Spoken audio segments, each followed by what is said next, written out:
Objective क्या है हमारा आज का बेसिक इंफॉर्मेशन, आज की सेशन का बेसिक ऑब्जेक्टिव जो है वो ये है कि हम अपने पार्टिसिपेंट्स के साथ मिलकर इस बात की कोशिश करें कि at the end of this session हम जो फाइनेंशियल इंफॉर्मेशन है, जो फाइनेंशियल स्टेटमेंट्स हैं, उनको हम इंटरप्रेट और एनालाइज कर सकें। और इसकी अंडरस्टैंडिंग इसलिए लाजमी है ताकि हम इसकी बेस पर रैपिड डिसीजन मेकिंग हो सके। अब वो डिसीजन मेकिंग होती किस तरीके से, वो हम इंशाल्लाह इस सेशन के अंदर देखेंगे। बात को आगे बढ़ाते हैं। मेन जो सब्जेक्ट्स, जो हम इसमें टॉपिक्स कवर करेंगे वो होंगे व्हाट इज अकाउंटिंग, अकाउंटिंग की डेफिनेशन, अकाउंटिंग है क्या, नीड फॉर अकाउंटिंग, अकाउंटिंग क्यों इंपॉर्टेंट है सबके लिए, basic review of accounting concepts. Accounting concepts वो चीजें हैं जिसकी बेस के ऊपर पूरी अकाउंटिंग, यूं समझे ये फाउंडेशंस हैं जिनके ऊपर अकाउंटिंग जो है वो स्टैंड करती है। फिर how accounting helps in decision making, decision making में अकाउंटिंग इंफॉर्मेशन कैसे हेल्प क्या नाम है हमारी करती है। Accounting cycle flow, accounting cycle होता क्या है, इंफॉर्मेशन कैसे फ्लो करती है अकाउंटिंग इंफॉर्मेशन सिस्टम के अंदर, अकाउंट इंफॉर्मेशन सिस्टम क्या है, क्योंकि आजकल का जो दौर है बेसिकली उसके अंदर अकाउंटिंग सॉफ्टवेयर का इस्तेमाल ज्यादा है बनस्बत मैनुअल अकाउंटिंग। लिहाजा हम ये भी देखेंगे कि किस लिहाज से अकाउंटिंग इंफॉर्मेशन सिस्टम एक ऑर्गेनाइजेशन में कैसे प्रैक्टिकली काम करता है। फिर हम फाइनेंशियल स्टेटमेंट्स के ऊपर जाएंगे कि वो क्या होते हैं, उनके बेसिक फॉर्मेट्स क्या हैं। फिर हम कैश फ्लो स्टेटमेंट्स देखेंगे, फाइनेंशियल स्टेटमेंट्स के यूजेस कौन करता है, और इंटरनेशनल जो फाइनेंशियल रिपोर्टिंग स्टैंडर्ड्स है हमारा मतलब क्या है। और फिर आखिर में हम इसके एनालिसिस टेक्निक्स के बारे में जानेंगे कि फाइनेंशियल स्टेटमेंट्स की बुनियाद पे हम कैसे अपना एनालिसिस कैरी आउट हो सकता है और कैसे हम आगे जाकर इसको हम अपने लिए यूजफुल कर सकते हैं। जी, सबसे पहले जो हम स्टार्ट करते हैं वो है accounting. What is accounting, accounting की डेफिनेशन बेसिकली क्या है। तो अगर हम बेसिकली अकाउंटिंग की डेफिनेशन देखें तो उसके अंदर जो हम बात करते हैं वो हम बात कर रहे हैं recording of financial transactions pertaining to a business. मतलब क्या है कि जो फाइनेंशियल इंफॉर्मेशन है किसी भी बिजनेस की, उसको रिकॉर्ड करने का जो प्रोसेस है that is called as accounting. अगर हम एग्जैक्ट डेफिनेशन देखना चाहें, अगर हम तो विकिपीडिया हमें यह बताता है कि measurement, processing and communication of financial and non financial information. यानी इसके अंदर फाइनेंशियल इंफॉर्मेशन भी आती है और नॉन फाइनेंशियल इंफॉर्मेशन का मकसद बेसिकली ये होता है कि वो इंफॉर्मेशन जिसमें के हो सकता है कोई फिगर्स या नंबर्स ना हो, बट उसका जो इम्पैक्ट है वो फाइनेंशियल इंफॉर्मेशन के ऊपर होता है। अब वो होता कैसे है वो हम फाइनेंशियल अपने जब तो उसमें जाएंगे स्टेटमेंट्स तो वहां हम देखेंगे। और ये किस चीज की इंफॉर्मेशन की बात हो रही है, बिजनेस ऑर्गेनाइजेशन एंड क्या नाम है एंड कॉर्पोरेशंस का मतलब ये है कि ये इंफॉर्मेशन क्यों चाहिए। इंपॉर्टेंट बात ये है कि क्यों हम ये सारा काम कर रहे हैं। तो ये सारा काम करने का मकसद ये है कि ये इंफॉर्मेशन वैरायटी ऑफ यूजर्स के पास जाए, जिनमें कौन शामिल है, investors, creators, management and regulators.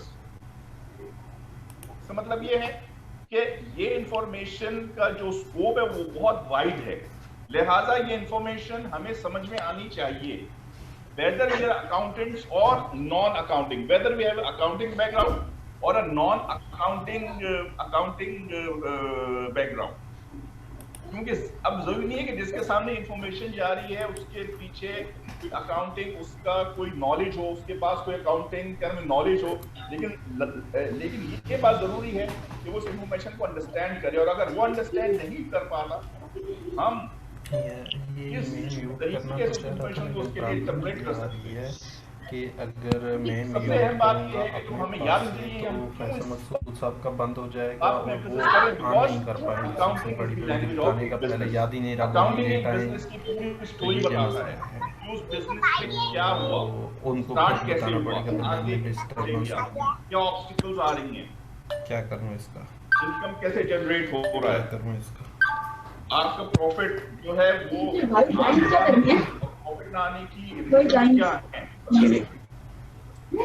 Loss आने की रीजन क्या है, सेल्स बढ़ने की रीजंस क्या हैं, अकाउंट रिसीवेबल के अंदर क्यों हमारा पैसा फंसा हुआ है, हम आगे जाके जो है इसमें देखेंगे कि जो हम रेशियो एनालिसिस के अंदर जाएंगे इंशाल्लाह, जो हमारा सेकंड सेशन में हम इसको कवर करेंगे कि वहां पर ये इंफॉर्मेशन कैसे हमें इस्तेमाल होगी और कैसे एक तरह हमें पता चलेगा कि ये बिजनेस हमें अपनी एक स्टोरी खुद सुना रहा है कि मेरे साथ जो है वो ये वाकयात हुए।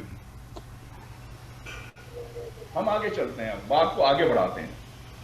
नीड फॉर अकाउंटिंग, अकाउंटिंग क्यों हमारे लिए इंपॉर्टेंट है। अकाउंटिंग इंफॉर्मेशन जैसे कि मैंने अभी बताया कि वैरायटी ऑफ यूजर्स के पास जाती है, इसके अंदर कौन कौन लोग शामिल हैं, मैनेजमेंट है, रेगुलेटर्स हैं, हम जैसे आम लोग भी शामिल हैं जिन्हें इस बात की बिजनेस जो है एक specific type of business, specific type of sector जो है फाइनेंशियली और उसका इकोनॉमी के ऊपर क्या इम्पैक्ट होगा और ओवरऑल इम्पैक्ट इन तमाम सेक्टर्स का क्या होगा। ये लाजमी है कि यू मस्ट एंड अकाउंटिंग। देखें ये तमाम यूजर्स जो हैं जिनकी अभी हमने बात की, चाहे इनमें मैनेजर्स हो, इन्वेस्टर्स हो या दूसरे लोग जो कि उस कंपनी के अंदर हों, जो कि समझिए कि फाइनेंस से जिनका रिलेशनशिप हो सकता है वो लोग MIS में होंगे, हो सकता है वो लोग आपके प्रोडक्शन डिपार्टमेंट में हो सकता है वो लोग आपके सेल्स डिपार्टमेंट में हो, वो आपके मार्केटिंग डिपार्टमेंट में हो, लेकिन इन एनी केस उन सब के जहन में दो मेन क्वेश्चन आते हैं। सबसे पहला, ऑर्गेनाइजेशन, जिस ऑर्गेनाइजेशन में हम लोग हैं, या अगर इन्वेस्टर है तो वो जिसने जहाँ इन्वेस्टमेंट करनी है तो वो उस बात को जो सवाल उसके जहन में आएगा वो ये ऑर्गेनाइजेशन किस तरह से परफॉर्म कर रही है, इसकी financial health, financially whether it is viable और नॉट, क्या ये ऑर्गेनाइजेशन फाइनेंशियली स्ट्रांग है कि नहीं। और next question, where does the organisation stand, मतलब क्या है, एक तो उसकी परफॉर्मेंस क्या है और अब इन एग्जिस्टिंग हालात में या मुख्तलिफ सेक्टर्स जिसमें वो एक कंपनी है वो उसमें क्या पोजीशन है। फॉर एग्जांपल मैं आपको इसको ऐसे समझाता हूं। फॉर एग्जांपल आप टेक्सटाइल सेक्टर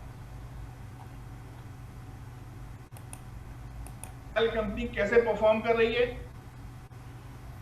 और दूसरी बात यह है कि with in the textile sector उसकी रेटिंग क्या है।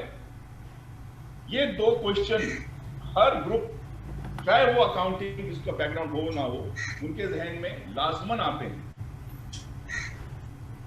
तो लिहाजा ये जरूरी है कि आप अकाउंटिंग, और इन सवालात का जवाब सिर्फ और सिर्फ अकाउंटिंग से ही आ सकता है।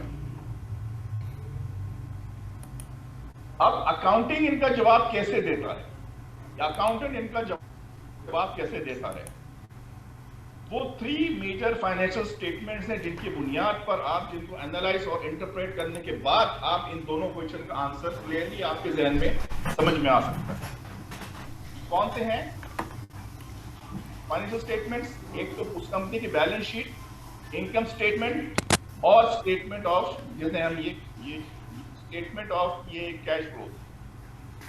ये 3 मेजर फाइनेंशियल स्टेटमेंट्स हैं जिनकी बुनियाद पे उन तमाम क्वेश्चंस का आंसर, खुसूसन उन दो का जो हमने इससे पहले स्लाइड में देखा, इनको समझ के हम उनका आंसर बाखूबी दे सकते हैं या उनका आंसर हमें बाखूबी समझ में आ जाएगा।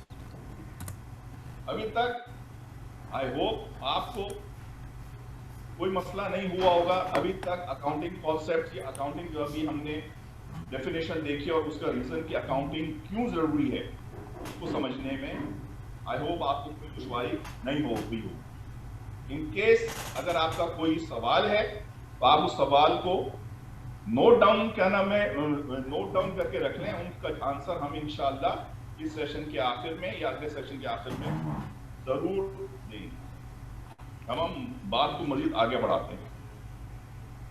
अब हम आते हैं accounting, basic review of accounting concepts. देखिए, हर सब्जेक्ट या हर मेजर जो टॉपिक आप स्टडी करते हैं उसके पीछे एक उसकी बेसिक कॉन्सेप्चुअल उसके बेसिक कॉन्सेप्चुअल उसकी फाउंडेशन होती हैं। उन कॉन्सेप्ट्स को समझे बगैर आपको वो सब्जेक्ट समझ में नहीं आ सकता। यही सेम केस है अकाउंटिंग के अंदर। जब तक आप इन बेसिक कॉन्सेप्ट्स को नहीं समझेंगे, अकाउंटिंग को आप नहीं समझ सकेंगे। और अकाउंटिंग के अंदर इन कॉन्सेप्ट को समझना बहुत लाजमी है। सबसे पहला जो कॉन्सेप्ट है, इसकी बेस पे अकाउंटिंग की पूरी बिल्डिंग एक तरह से स्टैंड करती है, that is called true recording. मतलब क्या है इसका?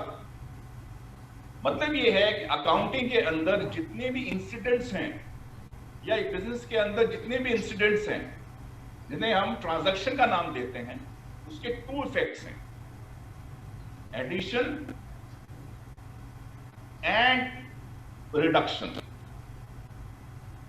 एडिशन को टेक्निकल टर्म के अंदर, अकाउंटिंग टर्म के अंदर हम कहते हैं डेबिट्स, और रिडक्शन या डिक्रीज को हम अकाउंटिंग टर्मिनोलॉजी में कहते हैं, अकाउंटिंग टर्मिनोलॉजी में हम लोग कहते हैं इसको इकोनॉमिक क्रेडिट। लेकिन डेबिट और क्या नाम है क्रेडिट, अगर आपको मुश्किल लगे तो आप इसको एडिशन और इंक्रीज या रिडक्शन और डिक्रीज से भी बखूबी इसको याद रख सकते हैं। There is no harm.